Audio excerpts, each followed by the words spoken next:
Hello नमस्कार दोस्तों, मैं ऋषभ आपके चैनल एजुकेशन फॉर ऑल में एक बार फिर से आपका स्वागत करता हूं। आज हम लोग केमिस्ट्री के सीरीज को आगे बढ़ाते हुए मैं आज अगला लेक्चर लेकर के आ गया हूं, जिसमें हम लोगों को ईंधन के बारे में यानी कि फ्यूल के बारे में आज हम लोग डिटेल में इसका प्रीवियस ईयर क्वेश्चन जितने भी पूछे गए हैं उसके एमसीक्यू जो है वो करने वाले हैं। इससे पहले वाले वीडियो में मैंने एक्सप्लोजिव यानी कि जो विस्फोटक से संबंधित क्वेश्चन आंसर प्रीवियस ईयर में पूछे गए हैं सारे के सारे मैंने क्वेश्चन करवा दिया है। अगर आपने उसको नहीं देखा है तो आप प्लेलिस्ट में जा करके जो है वो देख सकते हैं। इसके पैरेलल जो है मैं पॉलिटी की अभी सीरीज जो है वो चला रहा हूँ, जिसमें मैं जो है वो फंडामेंटल राइट से संबंधित थ्योरी और एमसीक्यू जो है वो दोनों करवा रहा हूँ। अगर आपने उसको नहीं देखा है तो आप प्लेलिस्ट में जा करके देख सकते हैं। तो आज हम लोग जो है वो ईंधन से संबंधित कुछ महत्वपूर्ण जो है वो क्वेश्चन आंसर करने वाले हैं। तो चलिए हम लोग जो है वो स्टार्ट करते हैं। यहाँ पर जो है वो कुछ जो है वो ईंधन दिया हुआ है और उसका कैलोरीफिक जो है वो उष्मीय मान जो है वो दिया हुआ है। तो आप इसका जो है एक बार स्क्रीनशॉट ले लीजिए और इसको याद कर लीजिएगा। मान लीजिए अगर एग्जाम में पूछ सकता है। अगर आपको वीडियो पसंद आए तो वीडियो को लाइक कीजिएगा, अपने दोस्तों में शेयर कीजिएगा और चैनल को सब्सक्राइब नहीं किए हैं तो चैनल को सब्सक्राइब भी कर दीजिएगा। तो चलिए हम लोग जो है आज का पहला क्वेश्चन करते हैं कि निम्नलिखित में से कौन प्राकृतिक ईंधन है, यानी कि इनमें से कौन सा है जो कि नेचुरल गैस है। तो पेट्रोलियम जो है वो एक नेचुरल गैस है। आइए जो है वो इसका हम लोग कुछ व्याख्या देख लेते हैं। पेट्रोलियम पदार्थ प्राकृतिक ईंधन के अंतर्गत आते हैं। ये पृथ्वी के भीतर दबे जीवाश्मों से निर्मित होते हैं। अन्य विकल्प में कोक तथा टार कोयले या लकड़ी के भंजन आसवन से प्राप्त कर लेते हैं, जबकि कोल गैस को कृत्रिम तरीके से जो है वो बनाया जाता है। तो निम्नलिखित में से जो पेट्रोलियम था वह एक प्राकृतिक गैस था। क्वेश्चन नंबर 2 है कि निम्नलिखित जीवाश्म ईंधनों में से कौन स्वच्छतम ईंधन है, यानी कि इनमें से कौन सा जो है वो सबसे अच्छा स्वच्छ जो है वो ईंधन है, जो कि एक तरह से पॉल्यूशन ना करे। तो प्राकृतिक गैस जो है वो पॉल्यूशन नहीं करता है।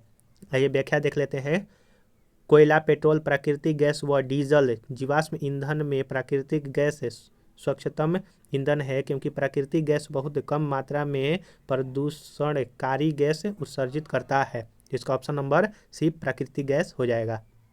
क्वेश्चन नंबर 3 है कि निम्नलिखित में से कौन सा जीवाश्म ईंधन है। तो इसमें से जो प्राकृतिक गैस है वह एक जीवाश्म ईंधन है। प्राकृतिक गैस यानी कि नेचुरल गैस एक महत्वपूर्ण जीवाश्म ईंधन यानी कि फॉसिल फ्यूल है। यह आसानी से जलती है और अधिक मात्रा में ऊष्मा उत्पन्न करता है। इसमें मुख्य रूप से मीथेन यानी कि जो नेचुरल गैस है उसमें मीथेन सबसे ज़्यादा लगभग 95% तथा थोड़ी मात्रा में एथेन, प्रोपेन और आदि गैस पाए जाते हैं। तो क्वेश्चन ऐसे भी पूछा जाता है कि प्राकृतिक गैस में इनमें से कौन सा ज़्यादा मात्रा में पाया जाता है। तो मीथेन जो है वो सबसे ज़्यादा मात्रा में पाया जाता है। आप ये भी याद रखिएगा। क्वेश्चन नंबर 4 है कि कौन सा प्राकृतिक गैस का मुख्य घटक है। देखिए तो मुख्य घटक जो है वो मीथेन है, जिसका फॉर्मूला CH4 होता है। आप ये भी याद रखिएगा। प्राकृतिक गैस यानी कि नेचुरल गैस एक रंगहीन, गंधहीन, पर्यावरण अनुकूलन ऊर्जा स्रोत है। यह कई गैसों का मिश्रण होता है, जिसमें मुख्य रूप से मीथेन शामिल होता है। प्राकृतिक गैस में मीथेन की मात्रा लगभग 80% तक होती है। क्वेश्चन नंबर 5 है कि निम्नलिखित में से कौन सा प्राकृतिक गैस का मुख्य जो है घटक है। तो मीथेन जो है वो प्राकृतिक गैस का मुख्य जो है वो घटक है। क्वेश्चन नंबर 6 है कि निम्नलिखित कथनों पर जो है वो विचार करना है। कोयले की राख कोल ऐश में आर्सेनिक, सीसा और पारद अंतर्निहित होता है। दूसरा है कि कोयला संचालित विद्युत संयंत्र पर्यावरण में सल्फर डाइऑक्साइड और नाइट्रोजन के ऑक्साइड उत्सर्जित करते हैं।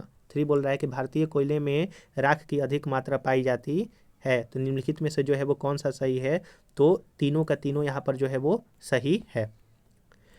कोयले के दहन के पश्चात शेष अवशिष्ट ही कोयले की राख है। भारत में कोयले की निम्न गुणवत्ता के पाए जाने के कारण इनमें राख की अधिक मात्रा पाई जाती है। सामान्यतः भारतीय कोयले में राख की मात्रा 25 से 45% तक होती है, जबकि आयातित कोयले में राख की मात्रा 10 से 20% तक होती है। यानी कि जो भारत में कोयला मिलता है उसमें राख की मात्रा 20 से 25% और जो बाहर से मंगाया जाता है कोयला उसमें राख की मात्रा 10 से 20% तक होती है। सामान्यतः राख में भारी धातुएं जैसे आर्सेनिक, सीसा, पारद, कैडमियम, क्रोमियम एवं सिलिकॉन आदि अवशिष्ट होते हैं, जो पर्यावरणीय के लिए पर्यावरण के लिए जो है वो हानिकारक होते हैं। कोयला संचालित विद्युत संयंत्र पर्यावरण में सल्फर डाइऑक्साइड और नाइट्रोजन के ऑक्साइड उत्सर्जित करते हैं।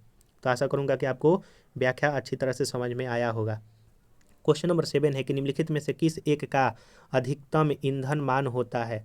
तो इसमें से जो है वो सबसे ज़्यादा अधिकतम ईंधन मान जो है हाइड्रोजन का होता है। लगभग कितना, 1,50,000 के आसपास जो है वो इसका ईंधन मान होता है। आप ये भी याद रखिएगा। किसी ईंधन का ऊष्मीय मान ऊष्मा की वह मात्रा है जो उस ईंधन के 1 ग्राम को वायु या ऑक्सीजन में पूर्णतः जलाने के पश्चात जो है वो प्राप्त होती है। यानी कि जब हम लोग 1 ग्राम किसी भी ईंधन को 1 ग्राम वायु में जो है वो जलाते हैं, 1 ग्राम वायु में जलाते हैं, और जितना उसमें से ईंधन या फिर ऊष्मीय ऊर्जा उत्पन्न होता है उसी को जो है वो ऊष्मीय मान जो है कहा जाता है। सभी ईंधनों में हाइड्रोजन का ऊष्मीय मान सबसे अधिक होता है। हाइड्रोजन का उपयोग रॉकेट के ईंधन तथा उच्च ताप उत्पन्न करने वाले ज्वालकों में किया जाता है। हाइड्रोजन गैस का 150, चारकोल का 33, प्राकृतिक गैस का 33 से 50 तथा ग्लिसरीन का 50 ईंधन जो है वो मान होता है। आप ये भी याद रखिएगा। और ये भी याद रखिएगा कि जो रॉकेट में किसका कौन सा ईंधन उपयोग होता है, तो हाइड्रोजन ईंधन उपयोग होता है। ऑक्टेन संख्या गुणवत्ता मापती है। तो ऑक्टेन संख्या जो है वो पेट्रोल की गुणवत्ता मापती है। ऑक्टेन संख्या से पेट्रोल के पर्याप्त फोटोन यानी कि एंटी नॉक की गुणवत्ता जो है वो पता चलता है। तो अगर पेट्रोल की शुद्धता किसके नापी जाते हैं, किससे, तो ऑक्टेन संख्या से। पेट्रोल की गुणवत्ता को व्यक्त किया जाता है। तो पेट्रोल की गुणवत्ता को जो है वो ऑक्टेन संख्या में जो है वो व्यक्त किया जाता है। निम्नलिखित में से मुख्यतः किसके लिए सीटेन संख्या गुणवत्ता प्रचलित है, तो डीजल के लिए।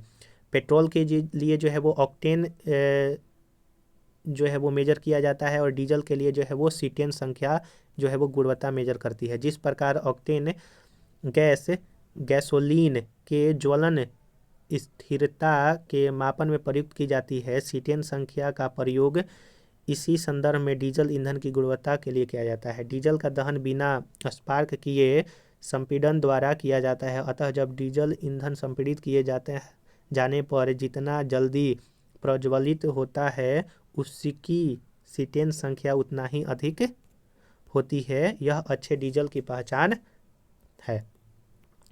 क्वेश्चन नंबर 11 है कि डीजल इंजन में प्रयुक्त ईंधन है। तो डीजल की वाष्प और वायु, डीजल की वाष्प और वायु जो है वो डीजल इंजन में प्रयुक्त ईंधन है।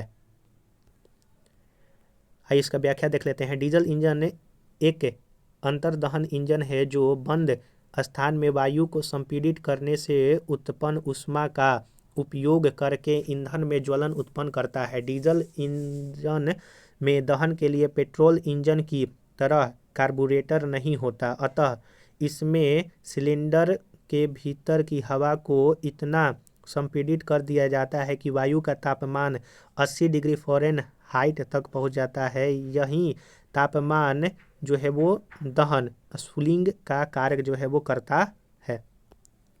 क्वेश्चन नंबर 12 है कि खाना बनाने में प्रयोग की जाने वाली गैस मुख्यतः है। तो खाना बनाने में प्रयोग की जाने वाली गैस में मुख्यतः जो है वो मीथेन होता है। घरेलू उपयोग में लाई जाने वाली बायोगैस या गोबर गैस का मुख्य घटक जो है मीथेन है। मीथेन एक रंगहीन, गंधहीन एवं स्वादहीन गैस है। यह गैस अधिकतर दलदली क्षेत्रों में पाई जाती है, जिसके कारण इसे जो है वो मार्स गैस भी कहा जाता है। तो मीथेन गैस को और क्या कहा जाता है, मार्स गैस।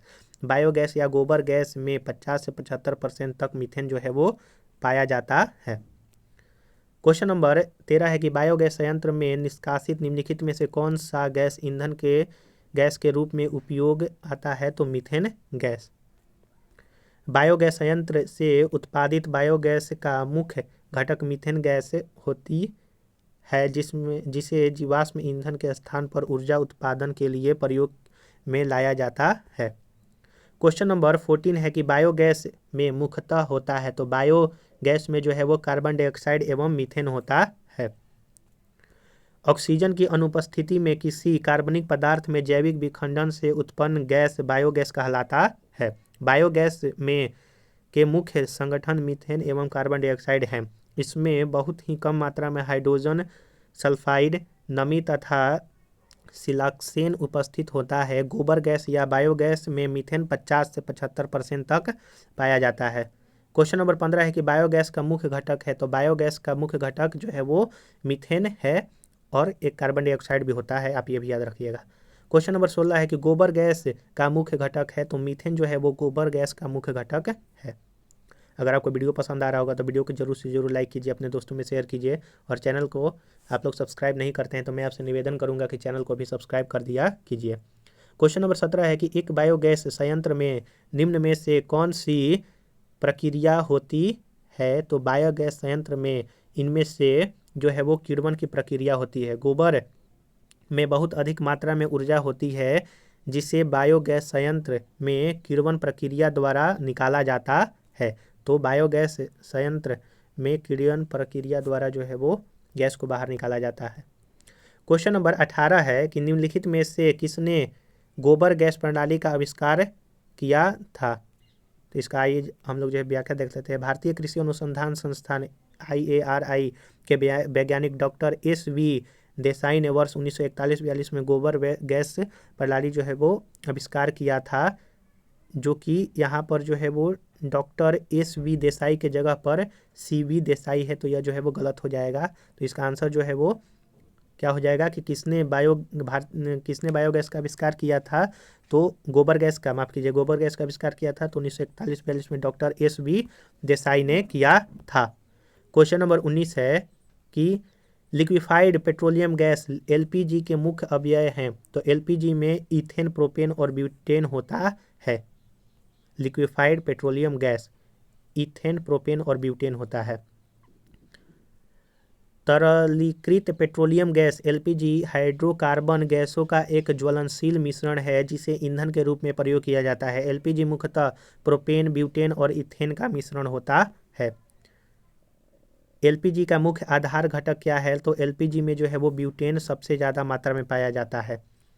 तरलीकृत पेट्रोलियम गैस का मुख्य आधार घटक ब्यूटेन है। द्रवित पेट्रोलियम गैस प्रोपेन, ब्यूटेन और आइसोब्यूटेन हाइड्रोकार्बन का मिश्रण होता है। घरों में यह रसोई गैस के रूप में प्रयुक्त होती है। इसमें अत्यंत उच्च दबाव पर प्रोपेन, ब्यूटेन और आइसोब्यूटेन जैसी गैस द्रवित होती है। इन्हीं द्रवित हाइड्रोकार्बन के मिश्रण को द्रवित पेट्रोलियम गैस या LPG कहते हैं। यह प्राकृतिक गैस तथा पेट्रोलियम गैस के प्रवाहित आसवन से प्राप्त होती है। LPG के रिसाव की पहचान के लिए उसमें कुछ दुर्गंध गैस पदार्थ जैसे मरकैप्टम आदि जो है वो मिलाया जाता है। तो जब गैस जो है वो लीक होता है तो वो कैसे मालूम चलता है, गंध के द्वारा, जिस गंध के द्वारा मालूम चलता है उसमें मरकैप्टम मिलाया जाता है, आप ये भी याद रखिएगा। क्वेश्चन नंबर 21 है कि निम्नलिखित में से कौन सा LPG का मुख्य अवयव है। तो ब्यूटेन जो है वो LPG का मुख्य अवयव है। क्वेश्चन नंबर 22 है कि घरेलू ईंधन के रूप में प्रयुक्त LPG की मुख्य घटक कौन है। तो मीथेन, प्रोपेन और ब्यूटेन जो है वो सही है। तो ऑप्शन नंबर E उपयुक्त में से कोई नहीं या फिर उपयुक्त से एक से अधिक होता है।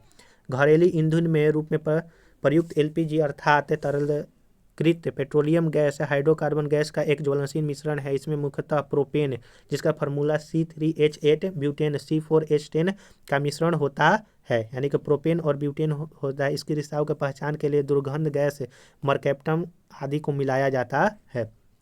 क्वेश्चन नंबर 23 है कि घरेलू ईंधन के रूप में प्रयुक्त LPG में मुख्य घटक जो है वो आपका कौन है। तो ब्यूटेन है। क्वेश्चन नंबर 24 है कि इंडियन गैस LPG मिश्रण होता है। तो ब्यूटेन और प्रोपेन का LPG जो है वो मिश्रण होता है। तो हम लोग जो है आज यहाँ पर जो है वो 24 नंबर क्वेश्चन तक करेंगे। इसमें टोटल 42 क्वेश्चन है। तो अगले पार्ट में मैं जो भी क्वेश्चन बचा है उसको मैं करवा दूंगा। अगर आपको ये वीडियो पसंद आया होगा तो वीडियो को लाइक कर दीजिएगा, अपने दोस्तों में शेयर कर दीजिएगा, और चैनल को सब्सक्राइब नहीं किए हैं तो चैनल को सब्सक्राइब भी कर दीजिएगा। इसके पिछले वाला वीडियो अगर आपने नहीं देखा है तो उसका मैं प्लेलिस्ट का लिंक डिस्क्रिप्शन में दे दूंगा, और इसके पैरेलल जो है पॉलिटी का मैं सीरीज चला रहा हूँ तो उसका भी मैं डिस्क्रिप्शन में प्लेलिस्ट का लिंक दे दूंगा, आप जो है जा करके देख सकते हैं। चलिए अब हम लोग जो है अगले वीडियो मिलेंगे, तब तक के लिए नमस्कार।